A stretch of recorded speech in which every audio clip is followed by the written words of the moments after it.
పెద్దపల్లి జిల్లా Antargaon police station పరిధిలో నిషేధిత గంజాయి విక్రయిస్తున్న నలుగురిని అరెస్టు చేసినట్లు రామగుండం సిఐ ప్రవీణ్ కుమార్ తెలిపారు.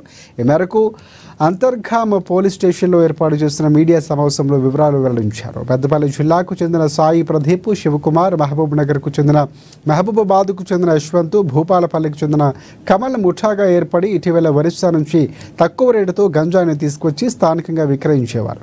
అధిక రేటుకు విక్రయించి తక్కువ సమయంలో ఎక్కువ డబ్బులు సంపాదించాలనే ఉద్దేశంతోనే ఈ దందాకు పాల్పడుతున్నారు.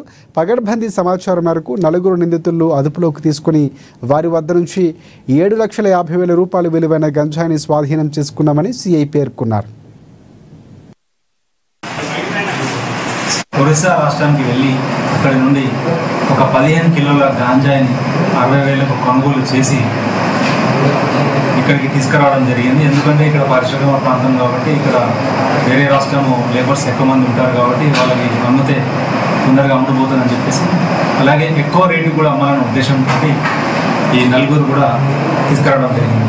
ఇందులో ఒక ఇద్దరు మాత్రం మన కమాన్పూర్ మండలం పెద్దపల్లి జిల్లా, అతను మహబూబాబాద్ జిల్లా, ఇంకో అతను భూపాలపల్లి. ఈ నలుగురు కూడా స్నేహితులుగా ఏర్పడి ఈ గాంజాయి రవాణాకు పాల్పడి అతి తక్కువ సమయంలో ఎక్కువ డబ్బులు సంపాదించాలని చెప్పేసి నిన్న వెళ్ళి గాంజాయి తీసుకొని రావడం, ఇక్కడ అమ్మే క్రమం